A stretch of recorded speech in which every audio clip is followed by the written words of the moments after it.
Hola amigos, buenas tardes.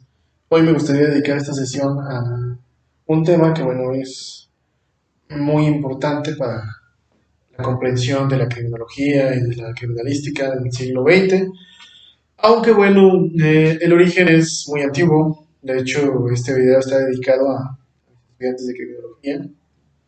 Bueno, es el tema de la historia del asesinato serial. Este video lo voy a dividir en dos fases, es decir, más bien dicho sea de paso, voy a hacer dos videos. Este es el primero, donde voy a explicar los orígenes históricos de este fenómeno social y cómo a lo largo del tiempo se ha pensado que el asesino en serie o el asesinato serial es un fenómeno del siglo XX, es decir, los mayores asesinos en serie se piensa estar en el siglo XX. Realmente no. De hecho, este es un trabajo que bueno, yo estoy acuñando desde varias áreas, que estoy trabajando ahorita desde la investigación, desde la neurobiología de las emociones, desde la antropología de la crueldad y desde la psicología. Entonces, los enfoques que voy a manejar tienen que ver con eso. Es importante decir que, bueno, se ha pensado mucho que, bueno, el primer asesino en serie que se conoce en el mundo del siglo XIX, en la Londres victoriana, es Jack el Destripador. Todos han pensado que el primer asesino en serie tiene que ver con el siglo XX, acuñado justamente por algunos norteamericanos, particularmente Robert Redler y otros investigadores de la Unidad de Ciencias de la Conducta del FBI, en los años 60 y 70. Pero bueno, algo interesante es que, bueno, un dato que yo les puedo decir es que al no existir antes en la época preindustrial prensa, con la libertad de prensa, sobre todo los primeros periódicos de tipo tabloide, o que se empezaron a ilustrar por ejemplo, London Avenues, un periódico, el Times de Londres, otros periódicos que empezaron a surgir, por ejemplo, en el siglo XIX. Eh, es algo importante decir que, bueno, ya existía una condición del asesinato serial. Entonces vamos a empezar a hablar de eso en este primer video. La segunda parte, bueno, la subiré en una semana para que ustedes la vean. Y no obstante, es algo importante decir que, bueno, se ha pensado que el gusto por la crueldad es adquirido. De hecho, hay antropólogos que señalan que incluso en estudios recientes, como por ejemplo con orangutanes o chimpancés, que son los que se parecen más a nuestra fisiología, hay una propensión genética hacia la violencia para con otros miembros de su propio clan o de su propio grupo, o incluso la forma de mutilación o de tortura tiene que ver con las formas entre los seres humanos. Adquirimos cuestiones biológicas de socializar, pero sobre todo de legitimizar y de socializar la violencia. Tiene que ver mucho con esa explicación un poco genética. A veces me han preguntado en clases los estudiantes que si yo considero que la mente de los psicópatas o de los asesinos en serie es producto social o es biológico. Yo creo que más bien tiene que ver una cuestión, una justa combinación entre ambas, ¿no? Es decir, nosotros como individuos somos criados de una manera, a veces de una forma más drástica que otra, incluso hasta con una estructura disciplinar, ¿no? Por parte de nuestros padres, por parte de nuestra familia, que forma en nosotros una persona, ¿no? Forma un carácter en nosotros, a veces la falta de carácter, pero también el constructo social en el que estamos inmersos, en la dinámica social, la dinámica de grupos en los que nosotros nos integramos, tiene mucho que ver con las actitudes que vamos a reproducir con nosotros, ¿no? El manejo de las emociones, ¿no? Por ejemplo, también tiene mucho que ver con eso. En ese punto quiero decir que, bueno, se ha pensado siempre que es producto de tiempos modernos el asesinato serial. Realmente yo no lo considero así. Yo considero que, bueno, hay otras formas de violencia que ya existían antes de la época industrial. Estamos hablando desde la antigüedad. Podemos irnos a la mitología griega, los castigos, por ejemplo, ¿no? Hay un mito que yo recordaba ahorita que es el de Atreo, ¿no? Que asesina a los hijos de su hermano y los convierte en un pastel. Es decir, los mata, los mutila y los hace en un pastel, los hornea en un pastel, lo cual después se come. Es decir, ya existía canibalismo en las sociedades antiguas al cristianismo, y eso lo sabemos claramente los que estudiamos historia, y no toda la gente en común, bueno, lo digo aquí abiertamente, todas las sociedades que eran previas al cristianismo, o sea, lo que se conoce como sociedades paganas, ejercían el canibalismo de una directa o indirectamente. En este caso lo estamos viendo no como una forma de supervivencia, sino más bien como una forma de castigo y de placer, que tiene que ver con eso, un poco lo que mencionaba Atreo. No son también, por ejemplo, los caballeros medievales, ¿no? Los caballeros medievales, por ejemplo, son los grandes asesinos mutiladores de la Edad Media, ¿no? Muchos no se han hablado de eso, pero podemos verlo. Es decir, durante las guerras de la Edad Media, particularmente, por ejemplo, las cruzadas, era algo diferente que un señor feudal reclutara campesinos los armara y se los llevara a masacrar a otras poblaciones, ¿no? Donde los hombres tenían permiso, ¿no? De violar mujeres, de matar, de asesinar, de torturar, de mutilar, y no eran castigados por tanto. Entonces quiere decir que había una propensión a fomentar este tipo de violencia. Otra cosa es que, bueno, no fueran identificadas como asesinos en serie. ¿Por qué? Porque aparte, como no existía una prensa, no existía una difusión, casi todos los crímenes que hemos conocido de asesinos en serie de la antigüedad han sido por parte de aristócratas, han sido por parte de gente que ha tenido una posición importante, es decir, no es una gente del pueblo. Por ejemplo, podemos citar, hablando de la Edad Media, Gilles de Rais, un aristócrata francés, ¿no? Que peleó durante la Guerra de los 100 Años contra Inglaterra, el cual, bueno, estaba enamorado de Juana de Arco, pero bueno, Juana de Arco fue traicionada y posteriormente ejecutada, ¿no? Y quemada en la hoguera. Pero bueno, Gilles de Rais, que era un varón francés, homosexual reprimido, bueno, empezó a matar y a mutilar niños, ¿no? Pero tanto era el papel que tenía que pudo matar a más de 100 niños, ¿no? En un momento dado en Francia y no ser castigado hasta casi el final de sus días, ¿no?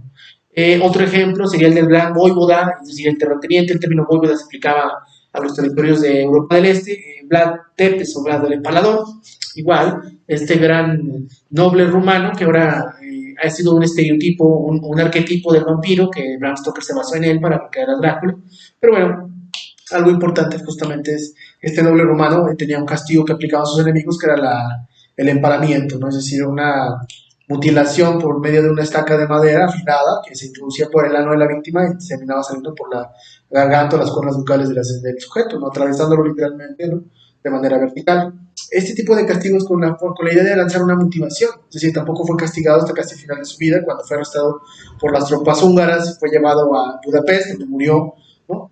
Como consecuencia de lo mismo. Pero bueno, es un ejemplo de que ya existía antes una motivación personal a torturar, a violar, a castigar y encontrar un placer en ello. Esa también es una diferencia. Muchos de los asesinatos seriales tienen que ver con una motivación de deseo, no con una motivación de necesidad, como muchos de los crímenes. El asesino serial actúa por una motivación de excitación y de deseo, ya sea una excitación sexual, etcétera, etcétera. Esto lo podemos apreciar aquí, ¿no? De igual forma, son crímenes por mutilación. Es decir, si una campesina del siglo XIII reportaba una violación, o peor aún, si una campesina era violada y después asesinada, no iba a haber un problema realmente, ¿no? Es decir, el ejemplo más claro es este permiso que se da durante la Edad Media, el famoso prima nocte, que es una especie de derecho de pernada, como se le conoce en México, que permitía que los nobles que tuvieran derechos sexuales sobre las campesinas que tenían a su cargo, o las esposas de sus trabajadores, ¿no? Sin ser procesados por la ley. Es decir, la misma ley los protegía. Se les consideraba posesión, no se les consideraba como sujetos activos. Por tanto, estos caballeros feudales daban rienda suelta a sus perversiones, ¿no? A sus mutilaciones con esta gente, y podemos apreciarlo ahí. Entonces, el asesinato sexual es un componente del comportamiento humano, o sea, históricamente lo ha sido y cada guerra lo ha tenido. Incluso podría ponerles un ejemplo moderno. Durante la guerra de Vietnam, en un libro buenísimo que yo tengo por ahí, que os recomiendo mucho, que es un libro que escribe un académico de Massachusetts, del MIT, que es Christian G. Appy. Appy nos menciona, por ejemplo, un caso de un soldado norteamericano que en un momento dado, después de haber matado a una campesina vietnamita, tomó su cuchillo de servicio y literalmente la mutiló el cuerpo de la mujer hasta cortar la sección de la vagina, ¿no? Y de la vulva, y literalmente cortar los pechos de la mujer vietnamita para exhibirlos. Este tipo de crueldades dentro de las guerras es muy común, simplemente entre otras masacres que han existido históricamente, donde ha habido una compulsión sexual y la violación como un arma de guerra, que ha sido siempre enfocada a los procesamientos sexuales. Uno pensará, bueno, Vietnam hace 60 años, ¿no? Pero en tiempos modernos también no ha existido. Por ejemplo, durante la guerra de los Balcanes hubo una política de violación sexual por parte de las tropas serbias contra los grupos bosnios de musulmanes, que literalmente el premio a los soldados serbios era violar mujeres bosnias, ¿no? Es decir, estar violando sistemáticamente mujeres bosnias, y de los cuales ninguno fue procesado por estos crímenes de guerra, crímenes sexuales. Por tanto, los crímenes sexuales también son un componente de la historia del asesinato serial. No obstante, también es algo importante. Para alguien que no le quede claro este periodo medieval, no ha leído, es claro que no ha leído Tito Andrónico de William Shakespeare. Es una tragedia también, donde se menciona a una chica que después de ser violada por un grupo de soldados, estos mismos le cortan la lengua y le cortan las manos para que ella no puede identificar a los que la han violado y la han mutilado. Es un relato muy drástico, un tito andrónico, pero realmente nos describe justamente este texto, ¿no? Igual también recomendaría, por ejemplo, Blood Meridian, ¿no? Un texto que habla sobre la colonización del salvaje oeste, como le llamaban los americanos, del salvaje oeste, entre comillas lo digo, de un grupo de cazadores de cabezas, ¿no? Es decir, un grupo de blancos que se dedicaban a mutilar, torturar y cazar indios, ¿no? Por tanto, y aplicaban los mismos castigos que muchos indios, es decir, cortar el cuero cabelludo de las víctimas. Y es un libro que nos habla un poco de la mutilación por dinero, de la mutilación por placer, que llevaban a cabo los blancos contra los grupos indígenas del oeste de Estados Unidos. Esto que también recomiendo mucho, de Cormac McCarthy, se llama el autor, Blood Meridian, es un texto muy recomendable. De igual forma, ¿no? Hay un texto también que tiene que ver con los aristócratas y los asesinos seriales medievales, donde, bueno, se nos habla un poco de esta perspectiva, un texto clásico sobre la violencia, ¿no? También, donde se menciona un poco esta parte que Barrington Moore, que es el autor de este texto, nos menciona como estos grandes nobles aristócratas pues no eran nunca procesados, incluso un caso, por ejemplo, relacionado al vampirismo, aparte del de Vlad, el empalador, es el de Elizabeth Bathory, esta condesa húngara, ¿no? Que asesinó a miles de mujeres, ¿no? Con tal de bañarse su sangre. Bueno, es un caso que históricamente sucedió, pero al ser una mujer esposa de un conde, de un aristócrata, pues no pasó a un gran castigo, sino a un gran castigo, perdón, sino que simplemente fue arrestada y murió siendo emparedada, es decir, por hambre, ¿no? Nunca se le sometió a un juicio. Esta también es una característica, como les menciono. ¿Por qué? Porque durante la antigüedad, al no existir una difusión del conocimiento, y obviamente durante la Edad Media, donde solo los miembros de la iglesia y los altos cleros, pero sobre todo los señores feudales, es decir, los terratenientes, los nobles, tenían acceso a la educación, tenían acceso a saber leer y escribir, bueno, pues no eran noticias muy difundidas. Simplemente veamos la versión medieval de los cuentos de hadas, ¿no? Ahora en día vemos los cuentos de hadas como algo que, bueno, Disney ha explotado al 100%, ¿no? Y ya nos ha lanzado versiones fílmicas de La Sirenita, de La Bella Durmiente, de Blancanieves, etcétera, etcétera, etcétera, ¿no? Pero el origen de estos cuentos tiene un origen sobre historias de vida o historias orales, que eran tradiciones orales donde literalmente la gente reflejaba que las sociedades de ese tiempo, sobre todo la sociedad medieval y la sociedad del periodo de la época moderna, estaban familiarizados con la violencia, con la motivación, con la depravación y con la violación, como una forma de vida cotidiana. Simplemente podemos ver algunos de los cuentos, ¿no? De los hermanos Grimm, el más famoso, por ejemplo, Caperucita Roja, ¿no?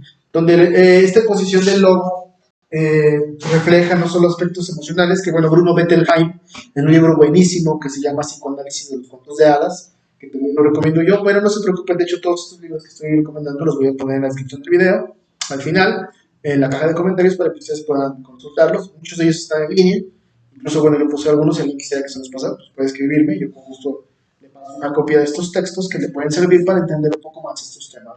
En ese sentido, bueno, regresando, simplemente la posición del lobo no es por azar. De hecho, la idea de la licantropía, de los hombres lobo, tiene que ver mucho con asesinos motivadores medievales, con asesinos mutiladores medievales que eran muy comunes durante esta época. Se hablaba mucho, de hecho, hay algunos casos muy importantes, por ejemplo en Francia y en Alemania, donde va a haber algunos asesinos seriales que se van a comportar de forma licántropa, o usando un poco el trastorno que tiene que ver con la licantropía, que sí es un trastorno que existe, ¿no? En términos modernos se le ha llamado licantropía, pero en ese tiempo ellos pensaban que, bueno, el comportarse como el simplemente no matar a una persona, sino abrir el cuerpo y mutilarlo, ellos no pensaban que fuera como lo que sabemos hoy en día, alguien que está afectado mentalmente y que, bueno, padece un trastorno de la personalidad, posiblemente la psicopatía o la sociopatía, y por tanto eso lo lleva a actuar de esa forma, ¿no? Mutilar y destrozar un cuerpo humano, ¿no? En ese tiempo se pensaba, bueno, que tenía más que ver con que el ser humano estaba posesionado por demonios que lo llevaban a actuar de una manera violenta, de una manera salvaje, de una manera animal, ¿no? Como un lobo, como una especie de animal rastrero, de animal, sobre todo más que nada rastrero, de un animal salvaje, ¿no? Con este grado de violencia. Ellos pensaban que se debía a que los demonios estaban encima de estas personas. Por tanto, el concepto de los hombres lobo empieza como un arquetipo, ¿no? Hoy en día lo vemos en el cine, en las grandes películas como El Hombre Lobo de Lon Chaney Jr. de los años 30, 40, y las grandes actuaciones que han venido después de Hombre Lobo americano en París, Hombre Lobo en Londres, etcétera, etcétera, ¿no? Pero bueno, son adaptaciones de este arquetipo que se crea de una realidad literalmente una realidad religiosa, pero sobre todo social, que se vivió en la Europa del siglo XV, del siglo XVI. Esto es algo muy importante decirlo. No obstante, en ese tiempo no se hablaba de trastornos de la personalidad, obviamente, por las cuestiones históricas que ya conocemos, pero sí se pensaba que todo venía por parte de demonios que se posesionaban del alma del sujeto y que por tanto lo obligaban a actuar de esa manera depravadora, de esa manera mutiladora. Es un fenómeno muy interesante. No quiere decir que ya existía este concepto, pero de una manera más arcaica, ¿no? Es decir, el asesino mutilador ya existía en estos tiempos, pero no tanto como un asesino en serie, ¿no? Sino como alguien posesionado por el demonio que lo llevaba a actuar de esa forma. Algo muy importante es que, bueno, también en esta época no había una detección del delito eficaz, casi todos los casos eran por delación, y los cuales conducían a una serie de ejecuciones públicas, particularmente quemados en la hoguera, o la decapitación, o el ahorcamiento, que eran los tipos de muerte que existían en la Europa continental, particularmente la hoguera, bueno, por parte de las instituciones como la Santa Inquisición, particularmente en Italia y en España. Se piensa que en el Reino Unido también se quemaba a las personas que practicaban la brujería o a los asesinos. No, de hecho, bajo la ley británica, desde el siglo XV hasta el siglo XVIII se les ahorcaba.